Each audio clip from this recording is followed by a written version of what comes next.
ओम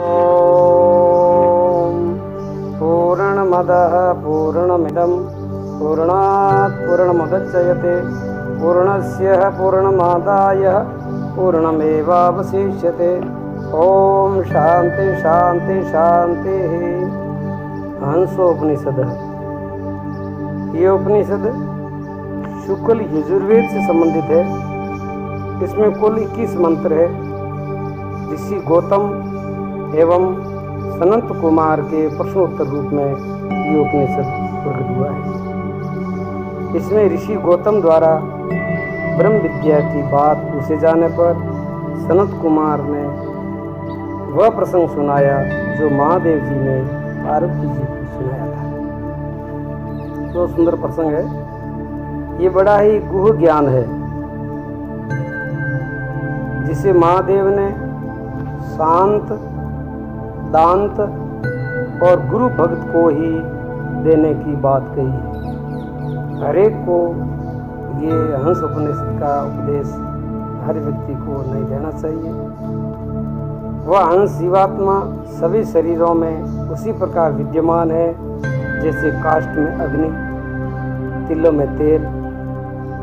उसकी प्राप्ति के लिए 60 चक्र वेदन की क्रिया अपनानी पड़ती है।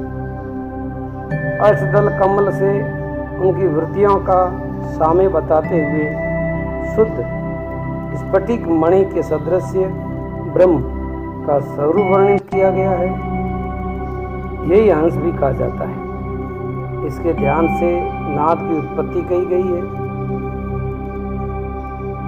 जिसकी अनेक रूपों में अनुभूति होती है।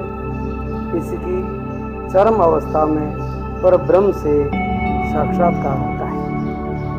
यही अवस्था समाधि की स्थिति है। इसी स्थिति में शुद्ध बुद्ध, नित्य, निरंजन, शांत स्वरूप पर ब्रह्म के प्रकाशित होने का वेदानुवचन भी प्रसिद्ध है। अब इसमें बताया है ऋषि गौतम ने सनत कुमार से प्रश्न किया है, भगवान आप समस्त धर्मों के ज्ञाता, समस्त शास्त्रों के विशारद है। आप ये बताने की कृपा करें कि ब्रह्म विद्या किस उपाय द्वारा प्राप्त की जा सकती है।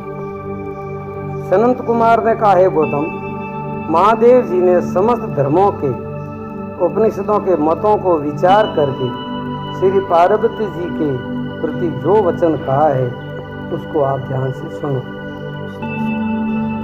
ये गूढ़ रहस्य किसी अज्ञात अनधिकारी को नहीं बताना चाहिए। जिसका इस विद्या का अधिकारी भी नहीं है उनको ये विद्या नहीं देनी चाहिए। योगियों के लिए ये ज्ञान एक कोष के समान है। हंस परमात्मा की आकृति स्थिति का वर्णन भोग मोक्ष का प्रदाता है। जो गुरु भक्त सदैव हंस का ध्यान करने वाला ब्रह्मचारी, जितेंद्रिय तथा शांत मन से इंद्रियों वाला हो, उसके समक्ष ये हंस परमहंस का रहस्य प्रकट करना चाहिए। दूसरों के सामने ये रहस्य प्रकट नहीं करना चाहिए। जिस प्रकार तिल में तेल, काष्ठ में अग्नि संव्याप्त रहती है, इसी प्रकार समस्त शरीरों में व्याप्त होकर के ये जीव हंस इसी प्रकार हमेशा के लिए ये जपता रहता है। अपने आप ऑटोमेटिक हंस की आवाज़ श्वासा के साथ होती रहती है। इसे जानने के पश्चात जीव मृत्यु से परे हो जाता है। हंस ज्ञान का उपाय सर्वप्रथम गुदा को खींच करके अश्विनी मुद्रा को मूलाधार को पकड़ करके आधार चक्र से वायु को ऊपर उठा करके स्वाधिष्ठान चक्र की 3 प्रदक्षिणा करें। तदुपरांत मणिपूरक में प्रवेश करके अनाथ चक्र का अतिक्रमण करते हुए उनके बाद में विशुद्ध चक्र में प्राणों का निरोध करके आज्ञा चक्र में ध्यान करें। फिर ब्रह्मरंध्र का ध्यान करना चाहिए।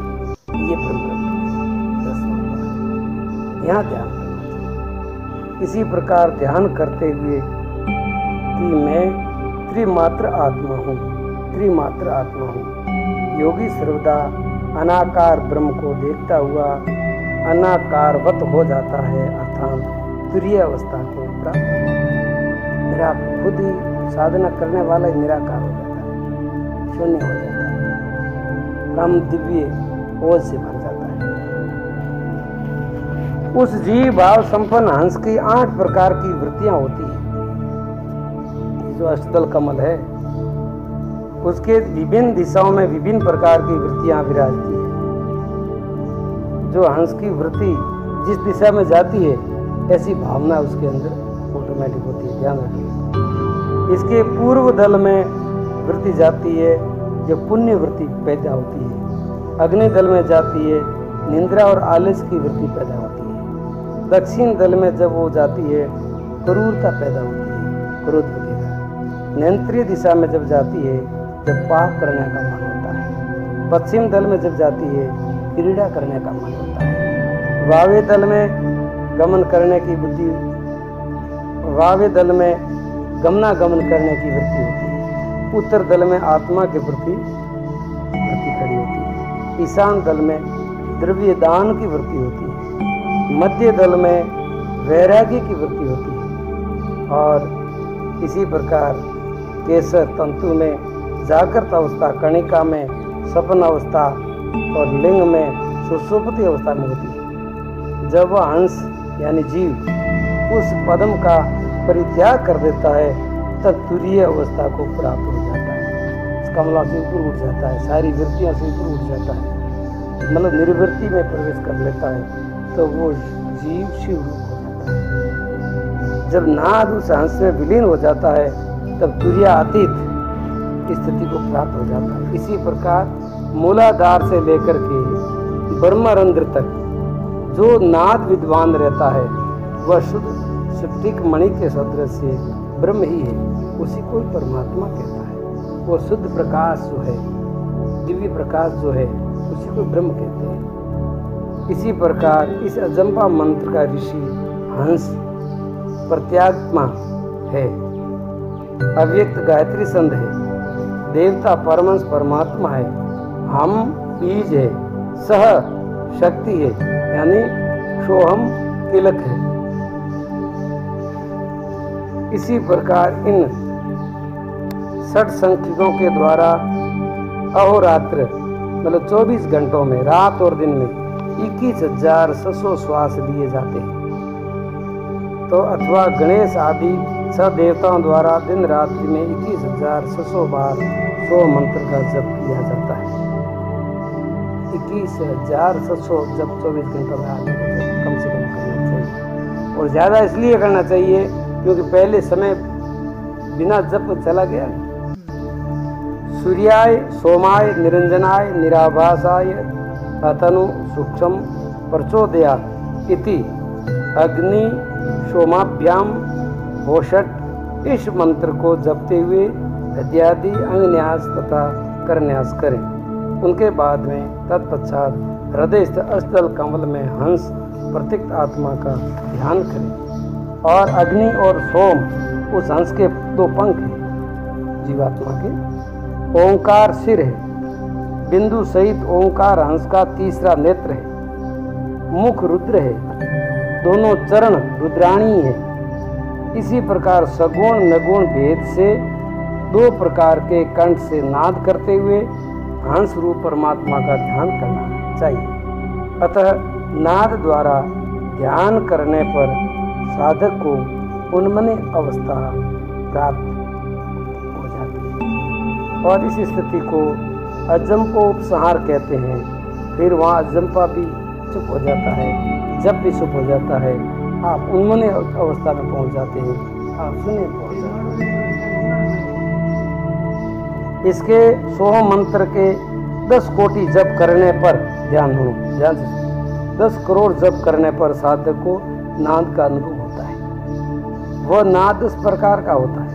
प्रथम चीणी, द्वितीय चिंचिणी, तृतीय घंटनाद, चौथा शंखनाद, पांचवा तंत्रीनाद, छठा तालनाद, सातवां वेणुनाद, आठवां मृदंगनाद, नौवां भीरीनाद और 10वां मेघनाद। ये मेघनाद लास्ट में होता है और इन से 9 का परित्याग करके 10वें नाद का अभ्यास करना चाहिए। इन नादों के प्रभाव से शरीर में विभिन्न प्रकार की अनुभूतियाँ भी होती हैं। साधक जब साधना की गहराई में जाता है तो उनको अंदर से कई अनुभूतियाँ होती है नई नई प्रकार की, जो इस दुनिया में देखने में ऐसे नहीं मिलती। प्रथम नाद के प्रभाव से शरीर में छीनी छीनी होती है, अर्थात शरीर छिन छिनाता है, झिनझिनाता है शरीर। दूसरे से गात्र भंजन अंगों में अकड़न आती है। तीसरे नाद से शरीर में पसीना आता है। चौथे से सिर में कंपन होती है। 5वें में तालु में सिरवा बहता है, तालुआ के अंदर से बूंदें टपकने लगती है। 6ठे में फिर उसके ऊपर साधक के ऊपर अमृत वर्षा होती है। 7वें से गुड ज्ञान विज्ञान प्रगट होना शुरू हो जाता है। 8वें से परावाणी प्राप्त होती है। 9वें से शरीर को अदृश्य करने की सामर्थ्य आ जाती है तथा निर्मल दृष्टि की विद्या प्राप्त होती है। और 10वें से पर ब्रह्म का ज्ञान प्राप्त करके साधक खुद ब्रह्म साक्षात्कार कर लेता है, वो स्वयं ब्रह्म स्वरूप हो जाता है। जब मन उस हंस रूप परमात्मा में विलीन हो जाता है, उस स्थिति में संकल्प विकल्प मन के विलीन हो जाते हैं। संकल्प विकल्प जब विलीन हो जाते हैं तो मन रहता ही नहीं, जो उसको कहते हैं अमनी अवस्था, अमन अवस्था, उन्मनी अवस्था। तथा पुण्य और पाप दोनों भी वहाँ उसके दग्ध हो जाते हैं तथा वह सदा हंस शिव रूप शक्ति सदा शिव रूप शक्ति चैतन्य रूप आत्मा सर्वत्र विराजमान है, स्वयं प्रकाशित है, शुद्ध है, बुद्ध है, नित्य है, निरंजन है, शांत स्वरूप होकर के वो प्रकाशमान होता रहता है।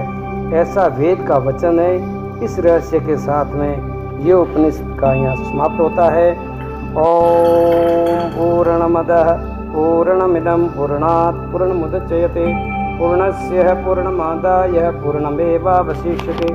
ओम शांति शांति शांति।